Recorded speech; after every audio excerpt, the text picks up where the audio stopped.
And now we're to the time of the day that we've all been waiting for, our special guest. I think most of you know Scott because he's been with us before.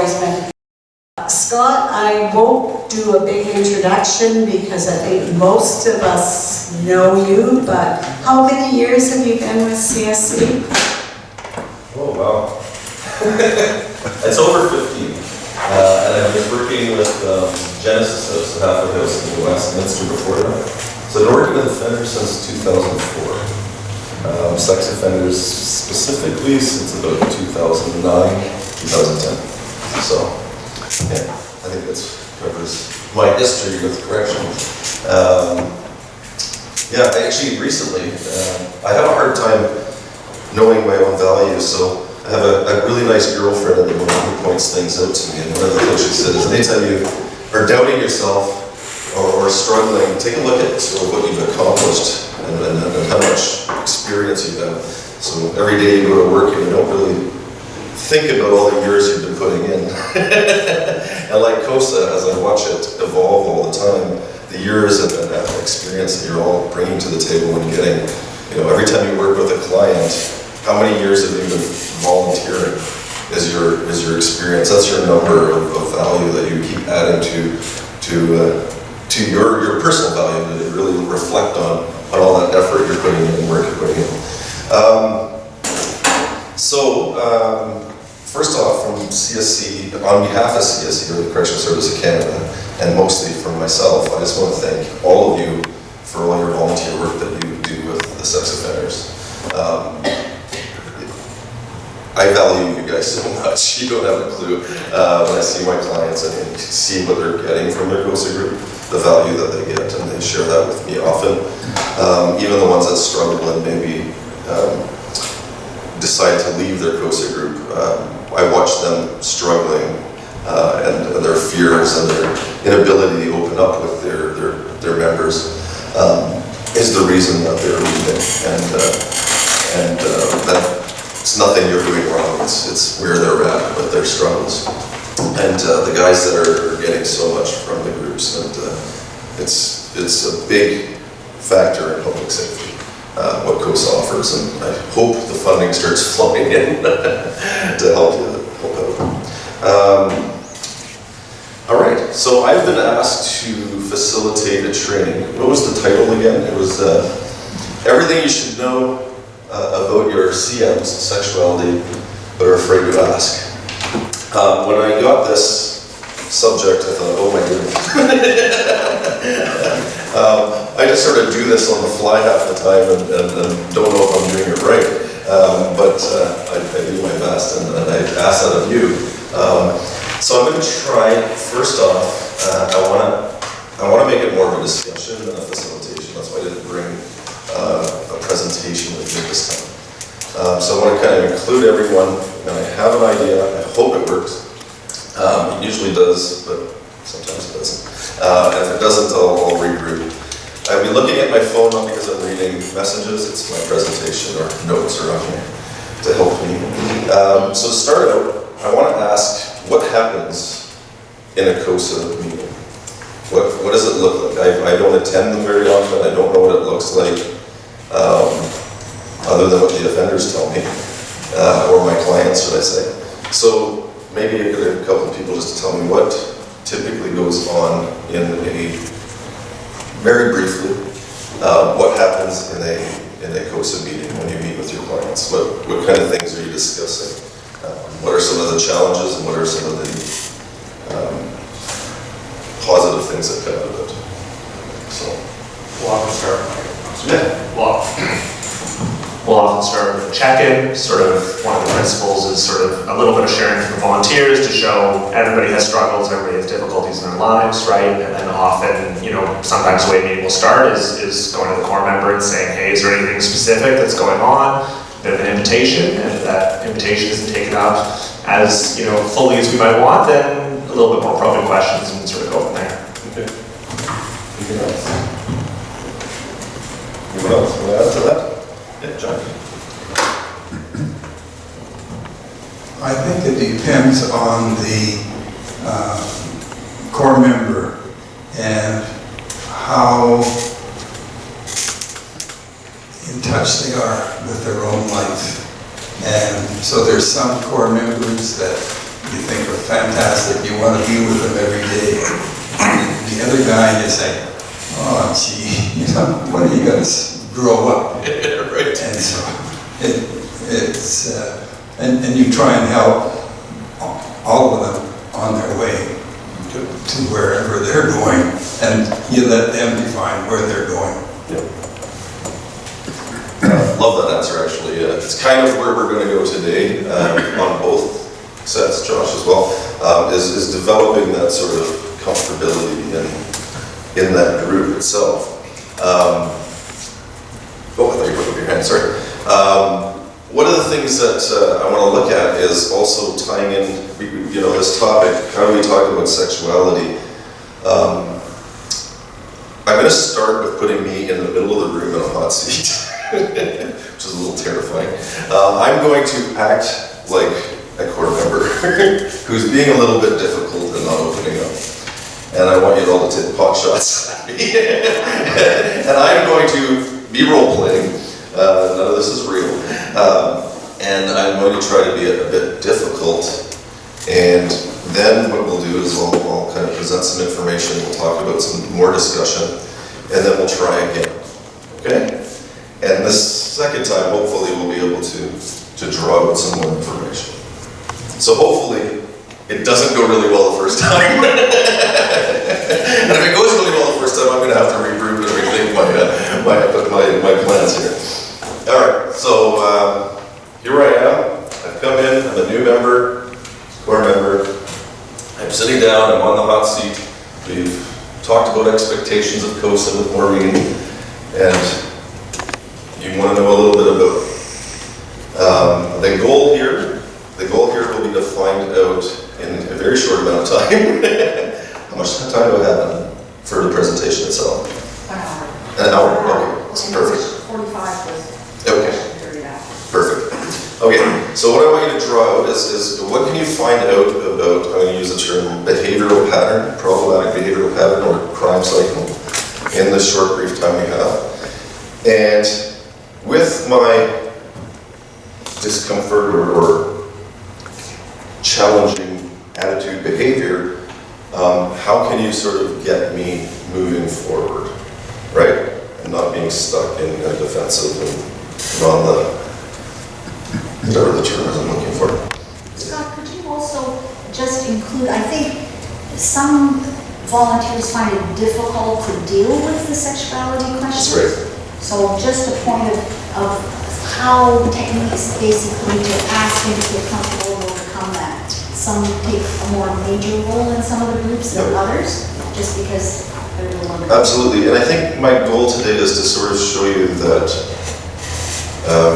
sometimes when we go into asking questions, we make it hard, not realizing we're making it hard for the person to answer. Because if I asked you about your sexuality, it's a pretty hard thing to answer, especially when we have, all of us have probably made mistakes with our own sexuality at some stage that we've had to learn from. We're asking somebody who's made major mistakes and continue to make mistakes to a point where it's become seriously problematic to open up with us, right? So how do we draw that out without making them feel uncomfortable and on the hot seat? Because they typically aren't that fond of themselves anyway, right? Scott, just to clarify, at this meeting, Yes. they will know everything. He has already done the disclosure. So they're trying to follow up on his disclosure. So if we have a general idea of what you've done, so this would be the weekly check, right? Perfect. Difficult. How do we find out how you behaved sexually or in the past week? So in that sense, with the crime cycle or past behavioral pattern, let's say I am an abusive boyfriend, okay, or partner, who eventually became very resentful to his partner, held a lot of chauvinistic values, those types of beliefs, heavy-handed in the relationship, abusive physically, emotionally, probably doesn't own that up very much, does a lot of blaming, right? I just gave you a hint. The end behavior was, let's say, he sexually offended his stepdaughters, okay, for a period of 5 years, from the range of age of 6 to 12. All right. So that's what we're looking at. That's this person that I will be acting out. And you know this, he admits, because it's CoSA, he's admitted that he did the offense, so we don't have to worry about the denial aspect. So here I go. Role play, begin when you're ready. Yep. I would start by asking you, Just ask me, because if I'm... oh, as you are, then I forget. but I want to tell you what I'm going to do, so it's an odd question to start. I'm Okay. going to start by looking for your angers first, because I know in your past anger has been a part of it. So I'm going after your triggers, then your frustrations, Okay. and from there your temptations. Okay? And where those things took you. So, start. Well, Call myself Bob. well, Bob, surprised how many sex offenders I've dealt with being Bob. I hope your name's not Bob. It's your name. I was just throwing that out there. Yeah, you can pass the mic. That might be easier. I'll just yell really loud. Can everybody hear me if I talk? Yes. Good. Well, Bob, this week, how's it been going? What kind of things have made you angry? Honestly, we're really good. There's a couple people at the halfway house that are annoying, but for the most part, I just ignore them. I can't say I've been angry at all this week. It's been, ever since I got out, I just feel great. Every day out here is better than the best day. My worst day out here is better than my best day in jail. Well, one of the places angers come from is frustrations. What kind of frustrations do you have this week, besides annoying people at the house? Nothing really. Well, it's beautiful and summery out there. I'm gonna wonder, there's a lot of young ladies out there in short skirts, wiggling their stuff. How you been dealing with that kind of temptation? Because it's out there, it's in your face. Well, I've been focusing on, I haven't really leaving the halfway house. I've been staying there most of the time. I haven't really seen that. You haven't seen it? Well, in your mind, when the urges come up, how do you deal with that? I don't know about you, living in a halfway house doesn't give me a lot of opportunity to engage in that sort of stuff. There's lots of people around, so I just sort of, it's not something that's on my mind these days. It's just being out. But inside here, inside your head, do you not have things like revisit past things that... Oh no, I don't want to look at that stuff at all. You don't want to look at that stuff anymore? You don't want to, how do you deal with it when it comes up? It doesn't typically. So you don't have fantasies? No, I just, just don't bother thinking about that stuff because it doesn't do me any good. And you don't masturbate over things, stuff like that? Occasionally when I have to, but it's, I try not to. The halfway house isn't a very good environment for it. Well, let's go into have to. Why do you have to? I just need a release sometimes. But I don't remember the last time I did it. Just in jail, even in the halfway house, it's just not a good environment for it. And do you have any specific images that help you with that?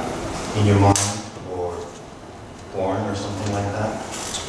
No, I just, when I need to, I think of a healthy relationship and just get it, So what's a healthy relationship from your perspective? Just love and respect. Love and respect. And how did your relationship split from that? Oh, she was always cheating and made a lot of bad decisions. She was not a good partner. I chose that. I think it was a poor choice. Well, are women like that? Like what? They cheat, they deceive. She certainly did. Yeah. my choices my relationships seem to make poor choices. There must be better women out there, but not the one I chose. Is this the only time this has happened to you?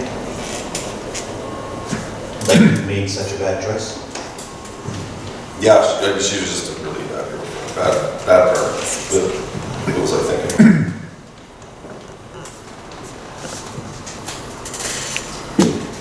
Like you were just following up on the previous questions, you talk a lot about, it doesn't come to mind, you don't really have too much to worry about, you stick in the halfway house. But, if you imagined going outside and, coming in contact with people, how do you think you would react if you had to? React?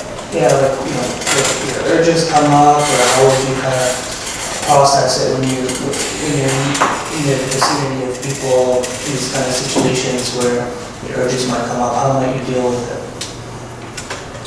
I probably just walked away or changed my thought pattern at that moment to something that I was focused on. But if I was buying something from a store, I was, hey, that's not, I don't need that in my life. I got here to do this. I gotta focus on that.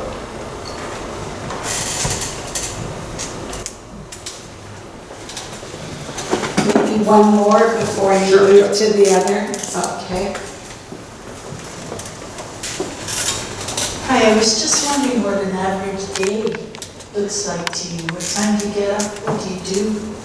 Well, I haven't much to do right now, so I've been regretfully sleeping in a little bit. Although I don't think we can say regretfully. I've been sleeping in a little more often than I should. And then? I get up and I kind of hang around the house, watch a bit of, play on my phone a little bit. Although they gave me this lousy phone, so I can't do much with it. So I'll talk to some of the other guys at the house, have breakfast, talk to the volunteer coordinator about the job, Do you go out? Do you go for a walk or anything? I've been on a few around the area. I'm not that comfortable with the area. It's pretty new to me, so. Okay, how is that going so far? Does that look familiar, or? There's a lot of it that sounded very familiar. Very familiar. Good. Quite a bit. That was the goal I was going for. I feel that and experience that all the time too. That's just so you know. How do we get through those barriers, right? I feel you dodged a lot. I wish. You're doing a lot of dodging, doing things on your choices. Yep. That's not your fault, it's not your responsibility. You made a bad choice. Okay. And it's the choice's fault, not the fact that you molested your stepdaughters. Yeah, we didn't even get near there, did we? Like Maureen said, we all know you did. Yeah. And I don't think it's particularly effective to have you relive that experience. Right. Because we're trying to cut that experience out of your memory patterns. But yeah, you did a lot of dodging. Okay, no, and I think that's fair. I think I heard when my first question was exactly, we see this a lot, don't we? We sit down. First off, what is the expectation we have for the offender as a CoSA member? Let's start with that. What is your expectation that you place on the person sitting in front of you, or expect from them? I would expect the core member to be open. Sorry? I would expect the core member to be open. Core member, yes. Honest. Honest, open, right? Was Bob honest? No. Not open. So, was he honest from his heart, do you think? From his own perspective, Right. but how deep was he going, how in touch was he Right. with the self that acted out what got him in prison in the first place? So what's Bob's expectation of CoSA? He'll get a pass to get out of jail pass, Maybe. if he says the right things. He says the right thing. Maybe. So it could be he's using it as to look good. Maybe. Friendship possibly, social group. Yeah. Friendship, social group. but he signed an intake form saying that he wants a circle and he is open and willing to work on his sexual risk factors. So he's come with that agreement, he's signed on the... Do you always follow every agreement you sign? To the letter? I don't want it to go sideways. Good point. Back to your response was, sorry. Socialization. Socialization. Yeah. What's probably the hardest thing for this individual? I mean, why do sex offenders commit sex offenses? What are their typical, let's quickly ask that question, following what Anita said. They're trying to socialize, right? Isolation. Isolation. Anything else? Have a really hard time, right back to what Anita said, to connect with other human beings. Why? He's not wanted, he's not welcomed by a lot of individuals. So now he's not very welcomed by a lot of individuals. He probably didn't feel that he fit in before his offenses. While he was committing his offenses, it was a big secret. He was hiding his true self from the world. Correct? Now he's come out. What's happening is the same thing. He's now in your group, and he's terrified of the world around him. Right? And we want to... Yeah. I was just wondering, do most sex offenders become sex offenders because they were victims themselves? Does anybody who's never been sexually offended turn into a sex offender? What do you guys think? What's the group thought on that question? I don't think so. Don't think so? No. I think I've had 9 circles so far, and only one, I think, may have not been sexually molested at an earlier age. One had an experience that they found very stimulating. If he'd been a she and they'd been he, it would be considered sexual voyeurism. Somebody watched him and then he masturbated, and he found a connection. So what we're seeing, so I want to get into the specifics. Everyone else had been, Yeah. the other 8, they've all been molested. Okay. So we do see a pattern of, it's common where we see some sort of interference, right? Although one of those was not specifically sexually assaulted or interfered with. So it's not always a rule that you have had some sort of impact in your life. So some people may never have been offended against or had an experience that traumatized them or was a trauma on them or something they really enjoyed. But most, I don't even want to say most, but we do see it a lot. We do see a lot of individuals say, yes, I was interfered with, this happened to me when I was young, or situation. So it's common that we see that, but it's not necessarily always the case. So I think if you have someone who's admitting to that, it's pretty important into their risk factors, into why they've developed that way, right?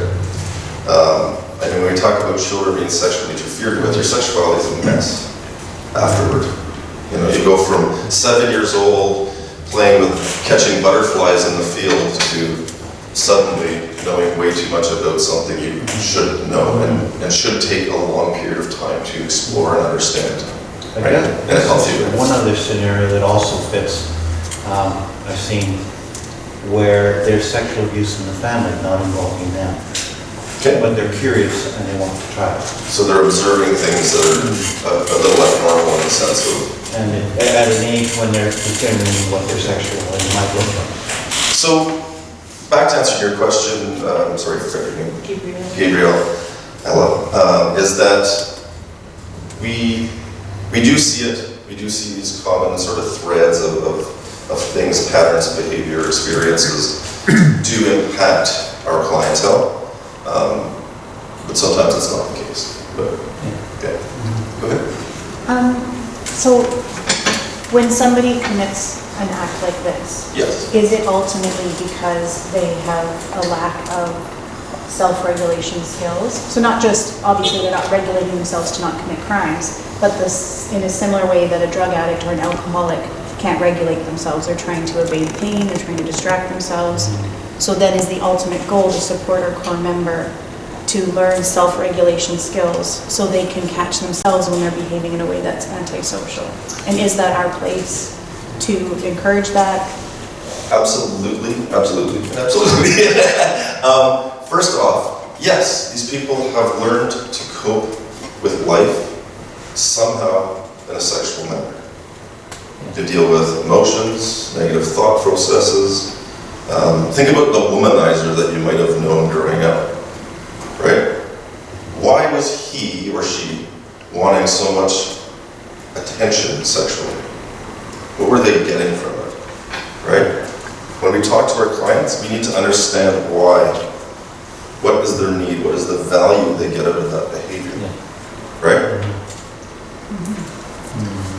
And then from there, we can start to work with them to understand how it socializes with, or not socializes, impacts other areas of their life. So we can demonstrate the pattern of behavior with maybe not necessarily asking that direct question. When you go out in the sunshine and you see women walking around in short skirts, how you respond? Well, I'm going to say no every time. That doesn't happen. Because that's not an inviting question. Right? That's not drawing me out into making a mistake. I'm just going to step my walls up and start putting the bricks down as you're framing your question. I'm going to mortar out. Ooh, I don't like this one. Click, click, click, click. Right? So how do we break those barriers? How do we get them to open up on their own and get them sharing? That's the real challenge. That vulnerability to say, I feel comfortable with Jack. You know, this was something I did when I was 13, and I've regretted it all my life. If you ever get one of them to say that, you've hit it out of the park. Whatever you're doing in that group, repeat it over and over again. Because that is what we want. We want these guys to admit to themselves that they've got some problems. And then we can start to help them. Right? So how do we do that? That's quite the question. I'm just going to check my notes here, see where I'm going with all of this. So, quickly, what's our risk? What do you think the risk factors are with Bob here for a second? What do you think some areas of trying to draw Bob out into the conversation? You've seen him being sort of closed off, not sharing too much. With what we know, what we've just talked about, how do we start tackling?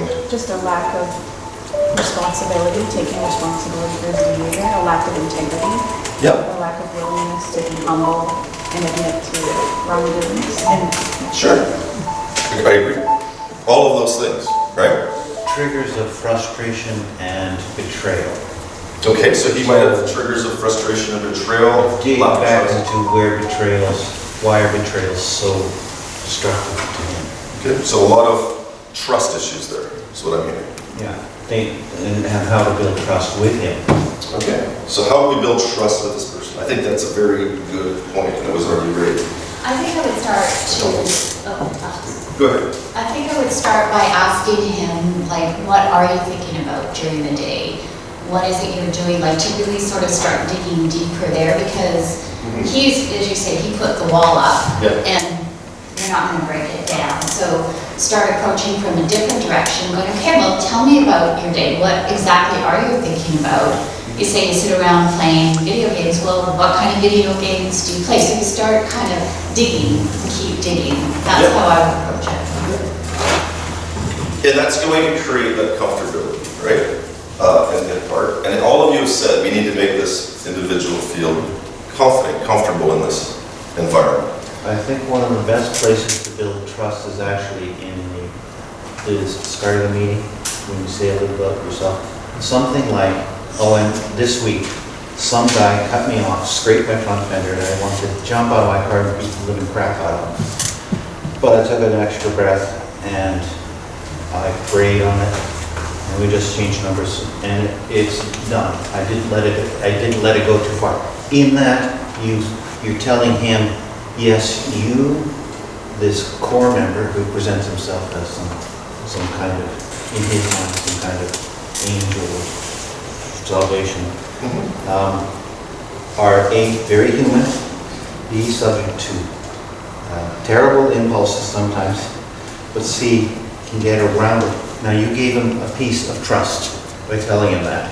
Okay, so that opening up about our own behaviors, drawing in that, hey, we're all human beings, we all make mistakes, right? Can elicit more trust back from Bill's. Yeah. You don't have to keep digging deeper into your trust issues, but the more he gives you, the more you want him to realize we're not here to judge what he's done, or what he does. So, at the end of the day, regardless, these guys are going to feel judged.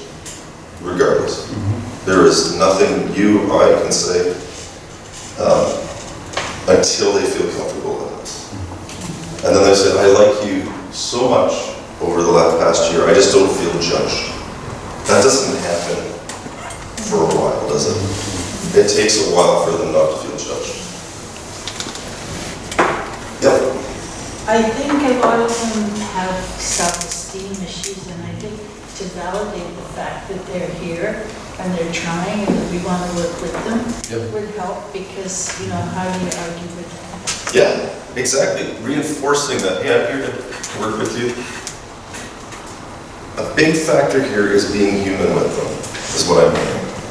Right? I ask a question, the guy gets all defensive. Whoa, I didn't mean to upset you. I'm owning that I made that person uncomfortable with my question. I'm not going to get defensive, right? Because I'm the one who has all the skills. I'm demonstrating the skills all the time. So if I can manage myself and demonstrate the skills that we're trying to teach this person in my failures within that group. So if I say something or I lose my temper, Jack, for God's sakes, I've been telling you for weeks now, right? And Jack is, oh, well, you're not doing very well, right? Which we've all seen them do. Well, you're not managing your behavior. And I go, shit. You're right, I'm not. Can you understand why I might be frustrated, Jack? And maybe that opens up a conversation. I don't mean to be hard on you. It's just week after week, you really have been closing off, and I'm worried about you. Does that lead to a discussion? We've gone around the wall a little bit. We've opened up that trust. Demonstrating the behaviors. From a program standpoint in corrections, here's what I teach. Communication skills, thinking tools, problem solving, management, self-management planning, goal setting, life area balances, meaning I work, I take holidays, I have good supports, I manage my thinking, my emotions, day in, day out, and I can reflect on these things and say, holy shit, on my way to, sorry, I swear again, I work with offenders all the time, I swear too much. Sorry. On my way here today, I kept having these negative thoughts, right? I'm driving. And this is something I would share with my clients. I was driving here. For some reason, I was thinking about my ex-wife. Then I was thinking about a past relationship. I'm driving here, I'm like, I got a presentation to give. Stop being so negative, right? How do I get out of this negativity? Why am I thinking about this right now, right? What value does that have? I'm reflecting on myself. These guys are closing that off. They don't ever share that they're having a negative thought. Let's help them feel comfortable to share with us what went wrong this morning, so we don't have to draw it out of them. I go in every session with some session model that I'm supposed to deliver. I never get to it. Ever. My guys sit down, we all start talking, check in, they complain about something, and I'm like, oh, what a beautiful nugget. I'm rolling with that. And I tie it back in to their behavioral cycle, because I start learning that behavioral cycle. Right? Bob was showing us his walls. He was showing us his defenses. So let's help him feel comfortable and start to navigate around them himself. Let's, in a sense, exploit some of those things. We're aware, we see it. Don't go in with the sort of ruling fist, go in with the love and support and guide that conversation so that he starts feeling open. And remember, all of those skills that I'm teaching in program are the skills that you guys do every day. Naturally, easily. So as long as you're being human and accepting and listening and showing all those communication skills, you're demonstrating what I'm facilitating in my program. You're adding value every time you meet with this person on how to behave as a human being, a good human being, and using these skills. Remind yourself, wow, if someone's being very offensive, what do you learn in program? What have you been learning over the last few years? You got quite upset there, Jack. Sorry, I'm picking on you again. It's because you were late. No, that's not. Just plugging in. You know, how do you, what was my question? I lost my thought here. Did anyone catch my question? You look like you were going to answer something. No. Okay. I just do that to tease you. Okay. So, I lost my train of thought, sorry. So I do think that we are the people that can form a friendship with a person. Yes. Because they are talking to many, many people, POs, mental health people and all that are out there digging and going to change you. We're going to help you. Yeah. Well, shit, we're not going to help you. We're going to tell you what happened to us today and what happened. Oh, that sounds just like what happened to so-and-so. Did you see how she learned about it? And go back and forth and have your friendly talk. That's right. Yeah, because we're not part of the authority that they are really uptight about. Yeah. And they have wonderful ways of dealing with their PO and whatever else. Yeah. They don't have to, I'll just tell you right now, the PO comes in and asks a question sheet. Did you commit any offenses this week? Did you breach your conditions? Sometimes it's a 15-minute conversation. How long do you spend with your CoSA member, your core member? An hour? More? A couple times a week? You're spending more time than parole officer ever spends with you. Okay? They're just asking their checklist. The good ones, they'll go in a little bit more detail if they have the time. I spend hours with them, just like you, learning, understanding them, right? Trying to understand them more or less. Shaking my head. But what we can focus on is what Jack just pointed out. What I'm saying is draw out that comfortability. Be a human being. Create that level of trust and commonality. Of course we set boundaries. Some of my guys call me on a regular basis. One of them thinks I'm his good friend. And I said, I can't be your friend. I'm your paid friend. Can't be your friend. And he says, I don't care what you think. You're still my friend. And I said, okay. But I'm going to tell you, I'm going to write a casework record when we're done. Right? I keep setting the boundary. But if he wants me to be his friend and he leans on me, great. I just keep that boundary firm. And I don't tell him I'm not his friend, because that's not helpful. Just say, remember, I'm a paid friend, or I'm a volunteer. And that does have limitations, right? About how much I can share with you. But I like you. I trust you. I trust that you're giving me, right? We may never have dinner at my house with my family. That's a limitation. But on the grounds of what a relationship is, that's where we are, right? We call ourselves CoSA friends. CoSA friends. Yeah, absolutely. So another thing I wanted to teach was, and I'm going to do this very briefly, is there's a sexual self-regulation. We teach a session in the sex offender program, which is all about, sexual gratification and management of harmful sexual beliefs and values.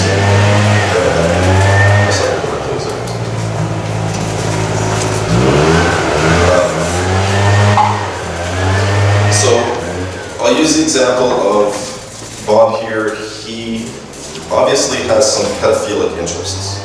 He's turned towards children. Whether he's strictly a pedophile, he has no intersexual attraction to anyone else, probably isn't the case because he's been married, he's been in a relationship, he's been abusive.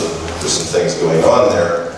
But he does clearly have some paraphilic interest because he turned to children. So what we want to facilitate in program is that if you're going to be masturbating to thoughts or behavior, what does that behavior look like? What is a healthy relationship, sexual relationship versus an unhealthy sexual relationship? So we spent some time talking about consent, what that looks like. Children can consent, right? In no particular way can a child ever consent to sexual behavior. It's always going to be sexual assault, so we talk about that. We really focus on that consent piece. We focus on what a healthy sexual relationship looks like. We draw that out. That's probably why you hear a lot of guys say, I just want to have a partner, someone who loves me, I love them, and we respect each other. And that's their fantasy. Because one, that's kind of true. They want that. Who doesn't? Right? But where is their sexual interest? It's the specifics. Well, we know it's a little skewed because of their offenses. So, how do they correct that? And I think there's no psychologist in the world that can give the answer to that. But we can use different skills, and that's what we're teaching is these self-regulation skills. All those skills I just talked about that we teach in program are self-regulation skills. Stop and look at my thinking, question my behavior, reading body language and being able to communicate with people. All of those things are self-regulation skills. The sexual self-regulation that we focus on is how do I adjust my attraction to a young children. One of the ways that we facilitate that, as I pointed out, is we develop what a healthy relationship is. And then we say, how do you fit that into your masturbation or into your fantasy? And so, I don't want you guys practicing this, by the way. But you can ask them if they're using this skill, okay? So if they have some pedophilic interests, what we do is we create this flip chart with a diagram on it, which shows, on the one hand, it shows sort of 1 to 10 for arousal, and across the bottom, I don't remember what it's across the bottom.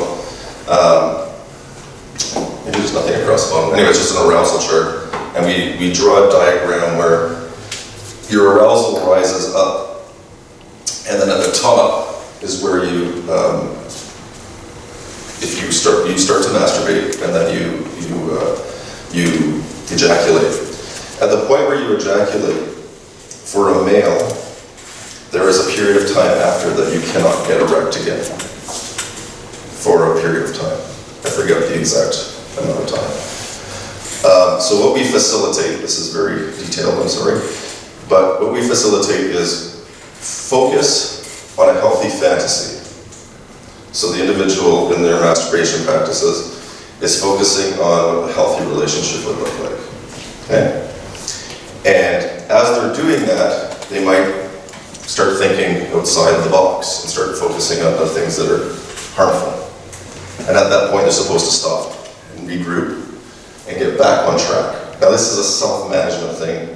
This is putting a lot of value and effort into somebody really wanting to change. This takes skill and practice by an individual. But this is what we teach.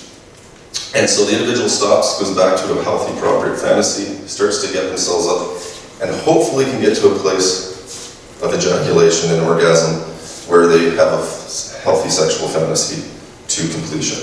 Okay? At completion, at that moment when they can no longer get themselves erect again, they are supposed to now focus on the unhealthy sexual behavior and try to masturbate to that.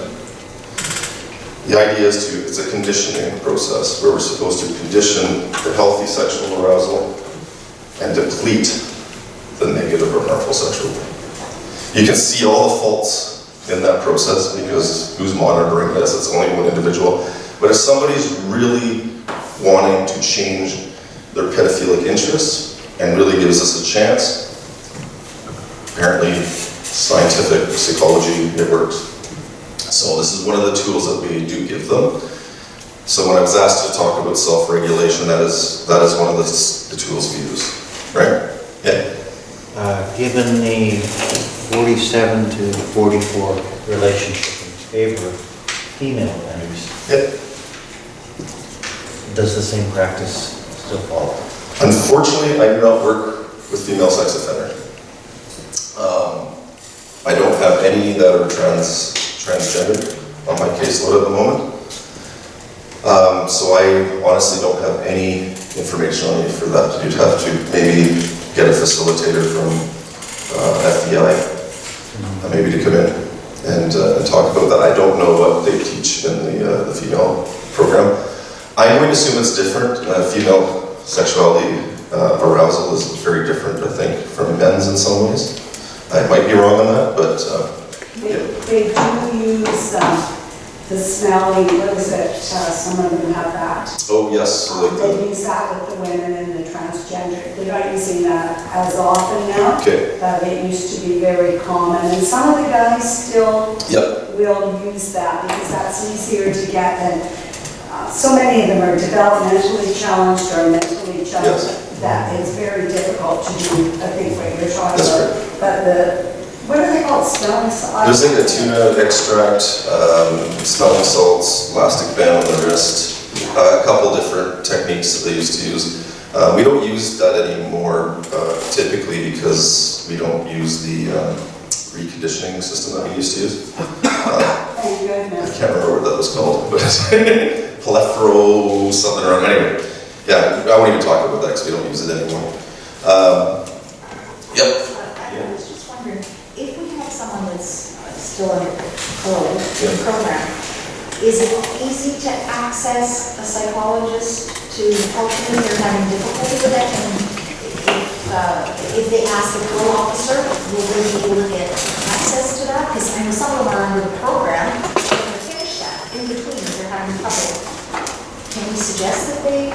We can always suggest it. I always tell my guys if they have the funding especially, I mean, I really encourage them to go get their own counselor, you know. But if you don't have the funding. If you don't have the funding, Provided through parole?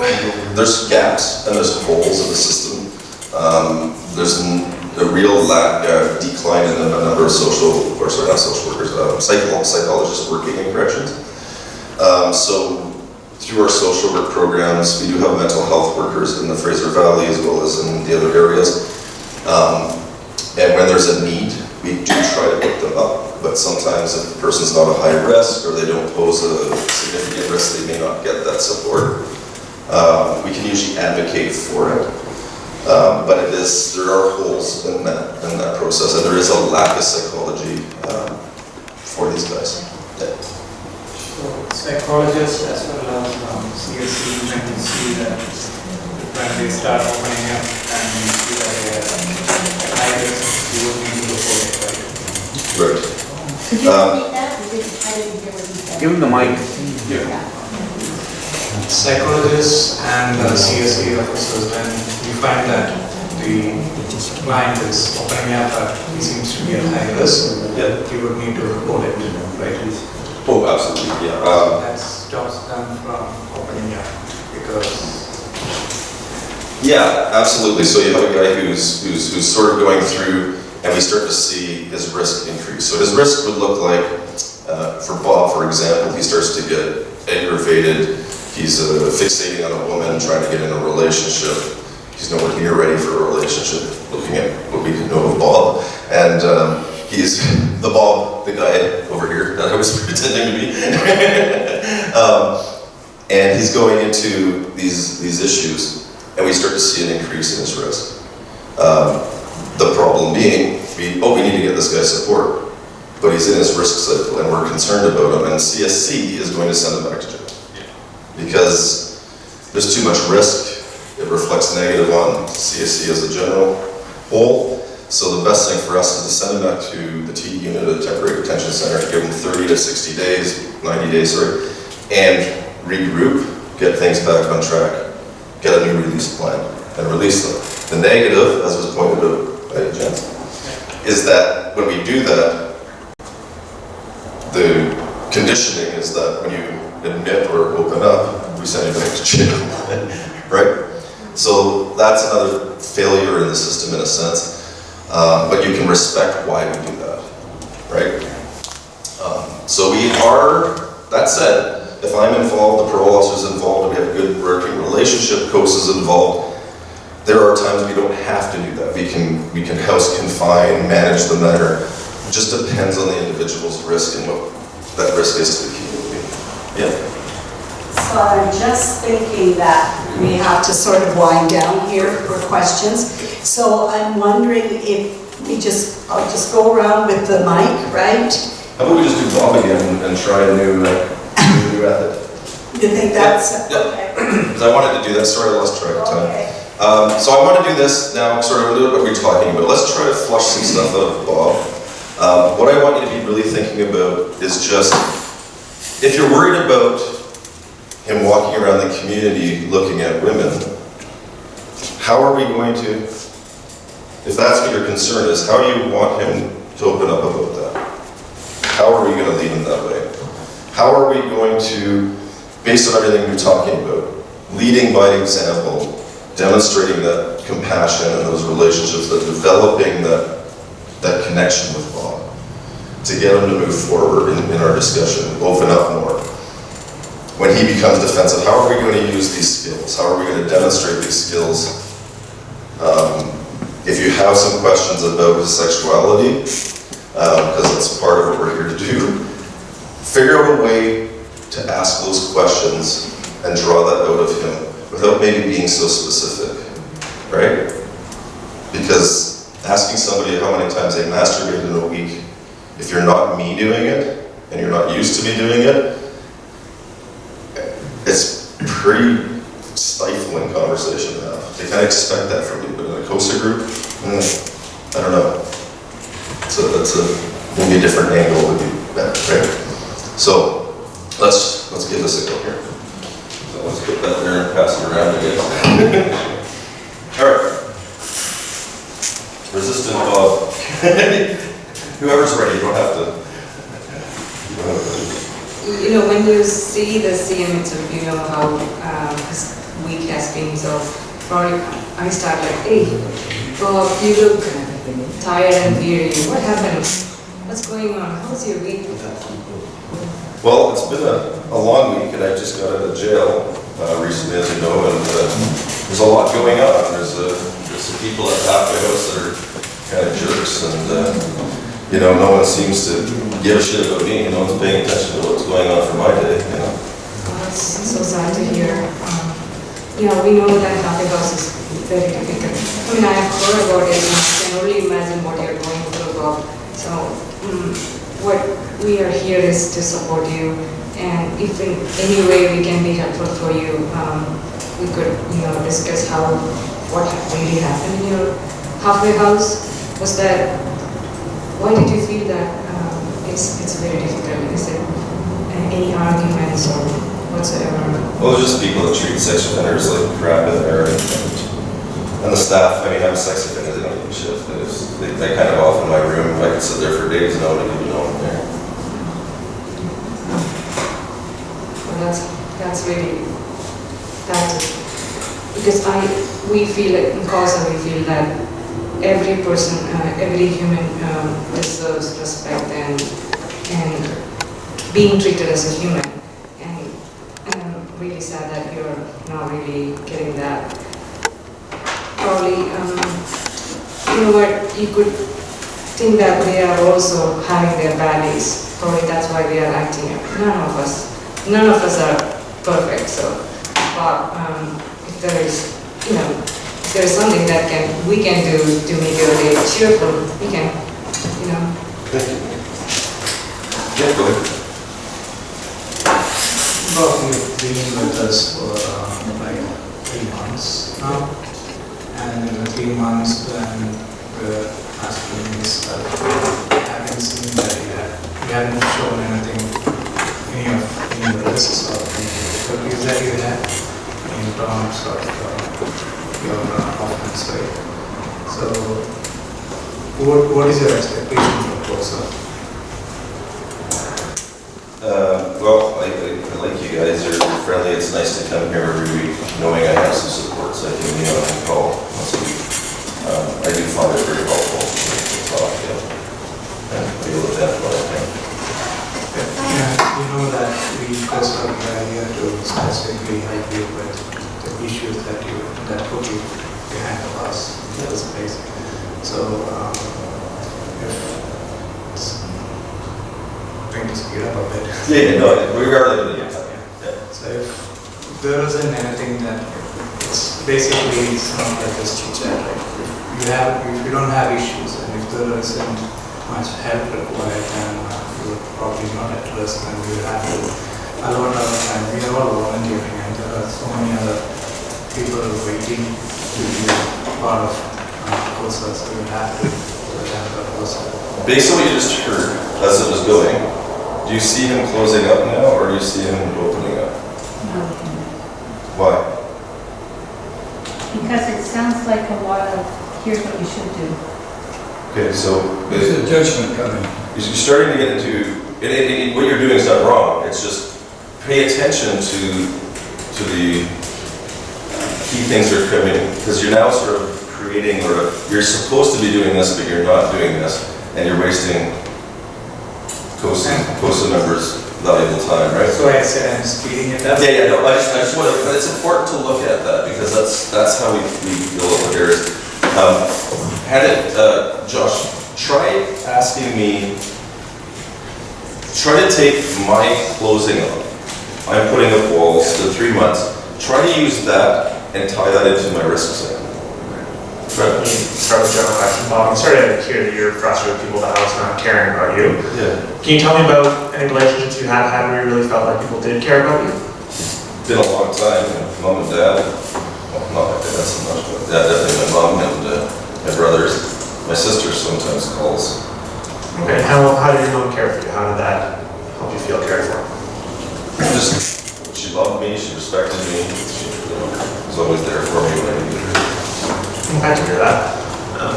And how do you feel in terms of the relationships at the halfway house? I mean, obviously everything's new and fresh and you're just getting to know these people. Do you find there's anything you're able to connect with those people on? Not really. You can't trust anyone in there. And do you feel like trust has been a bit of a theme for you recently in terms of with some of your relationships? So with that, try to tie it into his past. Because we're trying to draw out the problematic behavior, sexual behavior. You're right on track. How does that fit into the crime cycle? Because right now, I'm closed off, I'm not feeling belonging, not feeling comfort, feeling left out, not being accepted. So we know something relates. So how do we then try to get Bob to open up about behavioral patterns? So in the past, Bob, In the past, Bob, yeah. it sounds like you've felt like you're feeling right now, where you just feel like people are sort of angry at you and not on your side. Is that something you felt before? Yeah, definitely. And when do you think you felt that for? What relationships? I need to speed this up. My last relationship, she was cheating, she was treating me like shit, I shouldn't have been with her. She didn't care about me, she didn't respect me. And how did you feel in that situation? How did you react to it? Well, I was angry a lot. I worked a lot. I stayed away from home. And how do you think that contributed to the relationship overall? It didn't make it better, and she just kept on cheating when I wasn't around. So, I'm dealing with this right now with a client. He's in a denier, though. He's not admitting to his offense. But what if I just given it up in my discussion that is now going to be valued to you? Well, I'm just thinking, you mentioned about anger. Yeah. So it's like, okay, so you brought that up. Yep. So start exploring maybe what does the anger look like? Right. Tell me what anger looks like to you. Right. Explain sometimes when you felt angry. Yep. And now, short of time, I'm going to have a whole thing on maladaptive behavior. I'm going to ask you really quickly. In your own relationships, observations of other people's relationships, don't share too much about yourselves. When you've been learning in your lifetime about relationships, sexual relationships, what have you observed from other people, from movies, TV shows, your own personal life, of maladaptive behavior of individuals who are taking those temper tantrums into their sexual relationships that aren't working? What does that look like? What kind of anger might show up? I saw the one, you mentioned it, What's that? that you would go out a lot, work a lot, and withdraw from her, and you put together the fact that that made her keep cheating. Perfect. So you took yourself away. So we can now start investigating his thinking and his harmful thinking. She may not have ever cheated. We don't know. Were all of his past relationships worried about cheating? Did he watch his mom cheat on his dad a lot? Right? We can start to draw some of those things out. It might be thinking errors that he's living off of and mad at her that aren't even actually accurate. So we can start working on that. Behaviors. What kind of behaviors do you see when someone's not in a relationship that's not healthy? And they're having intimacy issues. How does that behavior show up? They're not supportive. Not supportive? A sense of entitlement and kind of tit for tat. I did this, you should give me this, and if you don't give me this, then you deserve to be punished. Right? Draw those things out. Have you, in your relationship, did this ever happen? How did you respond to it? I slam doors, I get very angry because she wouldn't give me sex, right? Now we're drawing those really important comments out, those values, those belief systems, right? She didn't give me sex. What a nugget. What a great opportunity to explore. Softly, don't go in like hard, but okay, tell me more about that thought. Do you think that's a healthy thought? Now remember, you've got somebody who admits to their offense, is willing to work with you, you're developing trust. They're going to open up more about that. I'm just curious, would you go, because you mentioned earlier in the first situation, you said, I've only had bad relationships, bad women, especially not the last one. How would you respond, or how would the person respond to, okay, what does a good relationship look like to you? What would a good relationship with a female look, so that you're focusing on that and building, but then you can also jump into what a bad relationship is. Exactly. Do that comparison, healthy versus negative or harmful, but then also go a little bit further into avoid focusing on others. So get them to describe what a healthy relationship was, what a negative relationship looks like. Guy that I'm currently working with denies a sex offense, denies ever being bad in his relationships, yet there's all sorts of examples of him being abusive, physically, verbally. So my angle with him is just this, which is, give me, so he's not giving me anything, he's just shut right now. So I've asked him for homework for the next, in 2 weeks, and I see him, we're talking to next, to develop a list of behavior that he's contributed to the problem. And that doesn't consist on picking the wrong girl. It's not going to work. You need to give me behavior and thoughts that you've had that contributed to your problems. That's what his homework is. I don't give a anything about what she did wrong. She could be a drug addict, whatever. I don't care. You're the one that's in the question. I need your behavioral issues. You're asking a question. Would you go, depending on where the core member is, would a strategy be, what would you do differently if this was to present again? Absolutely, right? So if you said, hey, when you were in a relationship and you felt you weren't having a healthy sexual relationship, things were falling apart, and you were in bed and you couldn't sleep at night. Because I know when my relationship doesn't work out, sometimes I just can't sleep at night. I go into another room, I feel, I'm trying to manage my thoughts, I'm trying to get comfortable. What kind of things did you do? What's that maladaptive behavior? Like slamming doors, talking loud so she can hear you, right? Goddamn women, slam the door, won't give me anything. That's stuff that men do. Some men, not all. When they're not managing their emotions, right? When they're not skilled at managing emotions. These are not skilled people. This stuff shows up a lot in their relationships. Get that stuff out of them. What would you do differently than slam the door next time? What would you think differently? What were you thinking? How did that help you feel? Oh, I felt terrible. I thought she was cheating on me. I was so angry. We hadn't had sex in 3 months. What's a guy supposed to do? That's an interesting thought. Where did that come from? Are women supposed to give sex whenever you want it? No. Exploit that conversation. Now we're talking about sex. We're not talking about what he's fantasizing in the community. It doesn't matter. He's going to fantasize what he fantasizes about. But how can we help him understand what a healthy consensual relationship looks like?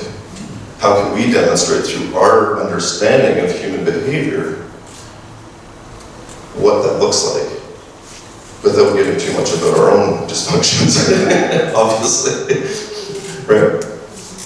Something you said, Bob, I'd like to get back to. Sure. You said, I'll be Bob again. Bob, you said it made me very angry when she didn't give me sex. Is sex something that women are obliged to give you, or is it something else? This is where he starts shifting it. Oh yeah. Bob's probably going to get defensive. I didn't mean it to come out that way. But keep working it, keep drawing that out. It's something to, if he's not going to talk about it today, write it down, keep a memory log of it. These things are the things that we want to draw out naturally. Because those are the issues that we need to work on and get him to explore. And just remember, he wants to be accepted, he wants to fit in, he wants to be valued, he wants that support. The more we do that natural conversation of drawing those things out where he feels comfortable, the more comfortable he's going to feel. He's not feeling judged, right? He's feeling, oh, this isn't completely abnormal behavior. It's not good behavior that I'm acting that way, but okay. And then we can say, that's, you know, you've had a lifetime of making bad choices and you didn't have any guidance, Bob. So it's not surprising that your relationship fell apart and you acted that way. But what are you going to do differently now that you have all these skills, that you're learning all these skills? What do we bring to the table to help you navigate that in the future? You see?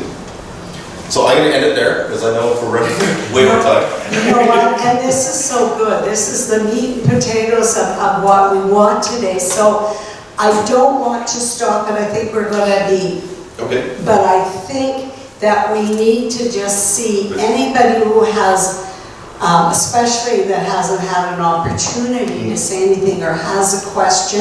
If you can raise your hand so we can get an idea of the time. Who has questions that they'd really like to? Okay, David has, who else? I'll stand up and ask.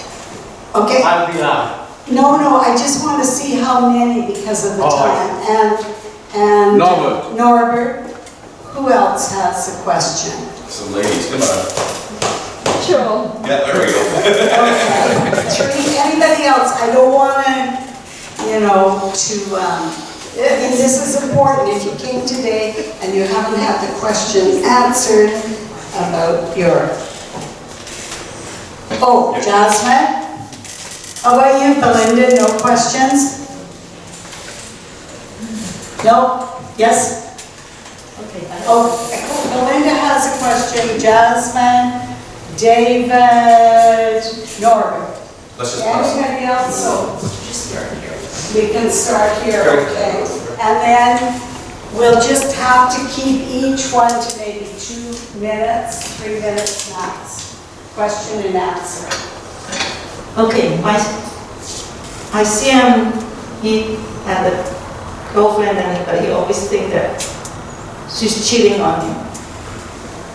It's an Eastern relationship. So how we approach that to get him to open up, see what's the thought about that cheating. Okay. So has he completed a program, you know? Has he done programming previously?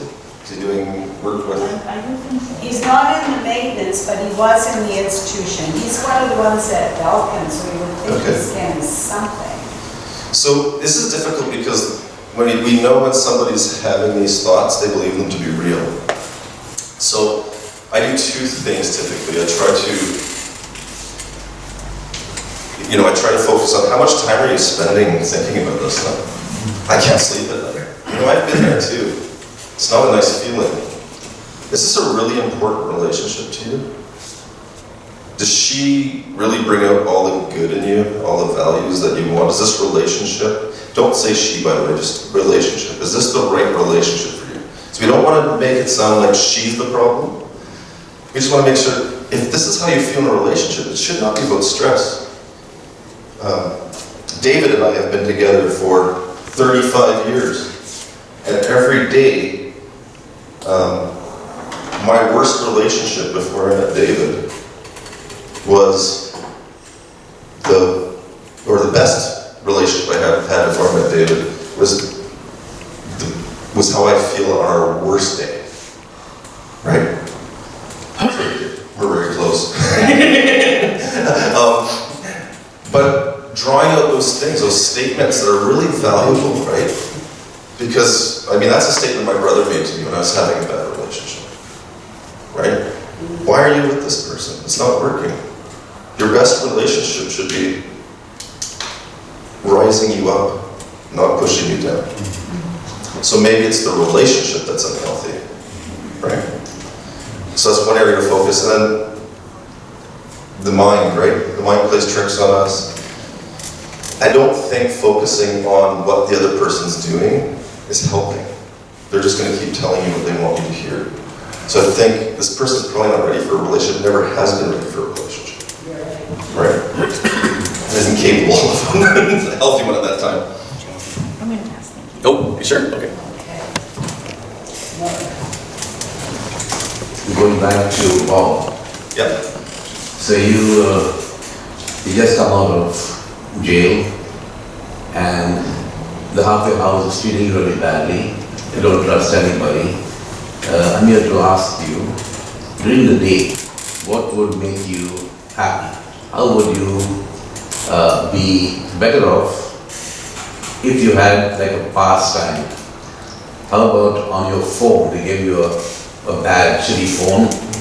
How about if we gave you the opportunity to watch the NFL now is coming up? You like sports? Oh, I'm sure you like sports, right? Yep. Okay. Do you play online poker? You can play for fun. Do you play Scrabble? Do you want something that we can, make your day more interesting? Then your thoughts don't go wandering. I like that. Yeah. It's a practical thing to help somebody out. Right? Maybe avoid the poker though.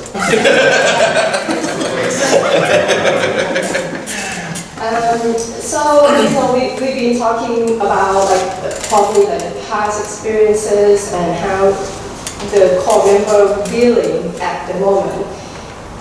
Is it helpful to talk about the future goal? Yes. And point out that, now we learn about a healthy relationship and you probably want to have a good relationship.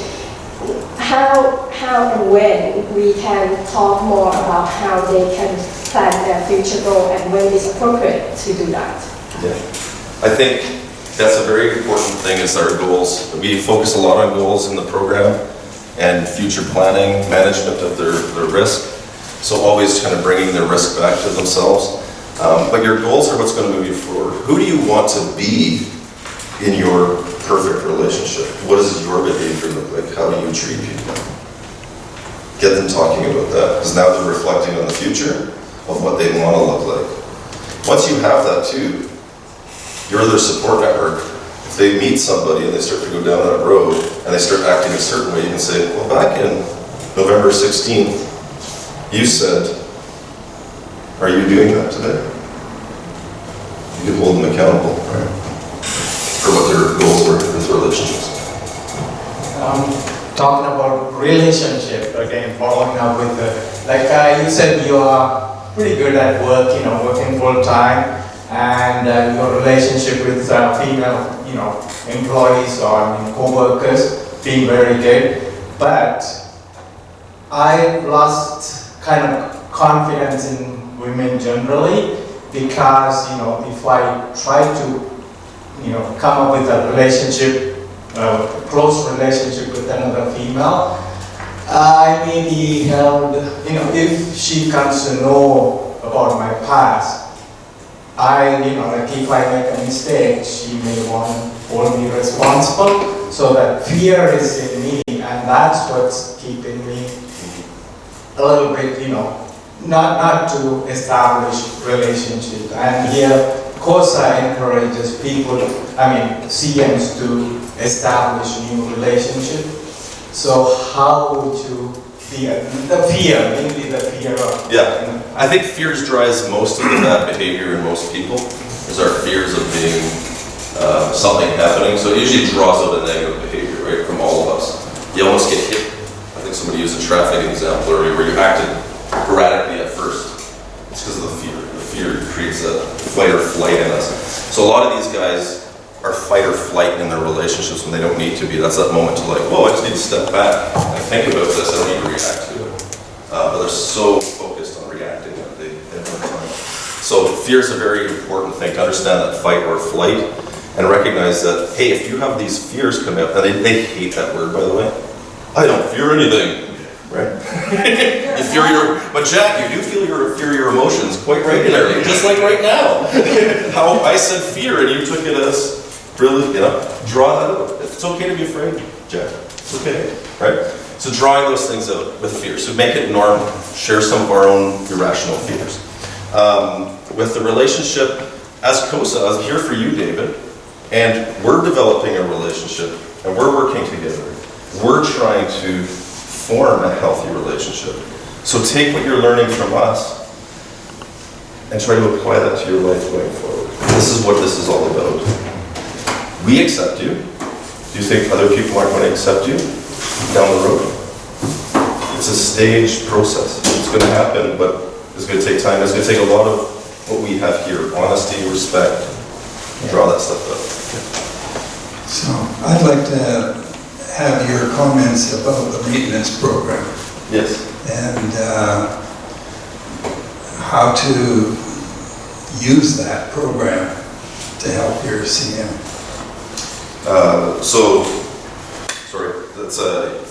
How would I help them, or for you guys to help? For us guys.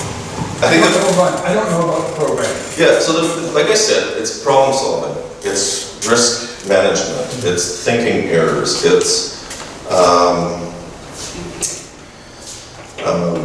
management planning. So how are you going to have a relationship in the future? All of these things that you are asking fit right in with the group.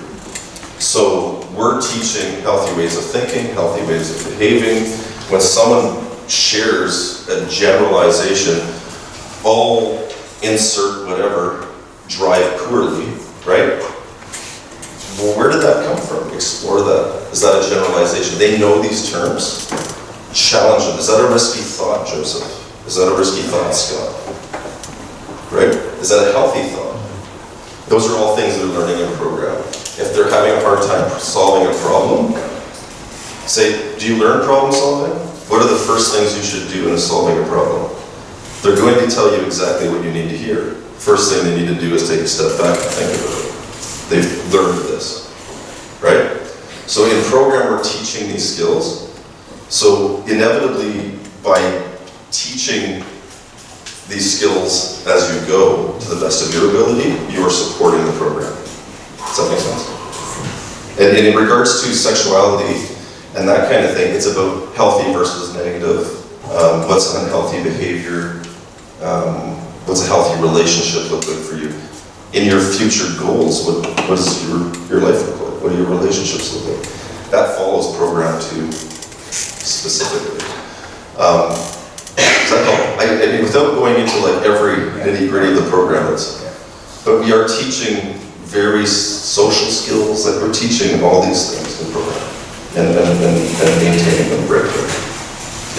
Our CM has been through that program before. He says he's been through it before. There's nothing they can teach me. I know it all. Start there. You know everything, do you? Right? What else do you know?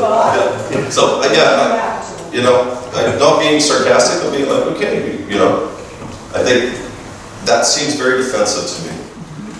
And, you know, the last time I said that, I made a really bad mistake, and let me give an example, right? I thought I knew everything. I stood up and went to a CoSA meeting and did a presentation, and I ruined all of Maureen's plans, and I'm going to hear about it.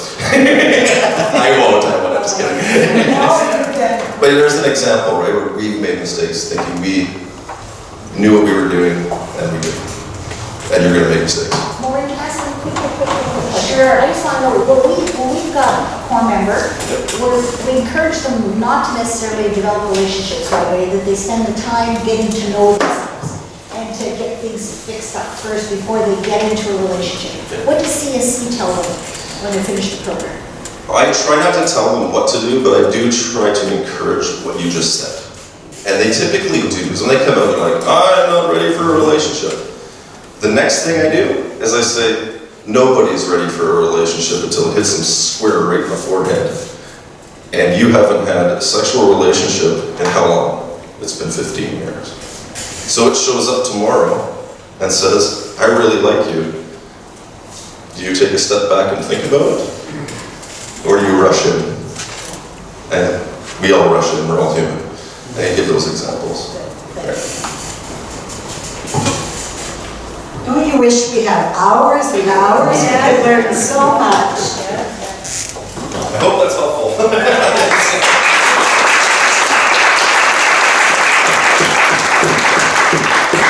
Thank you so much, Scott.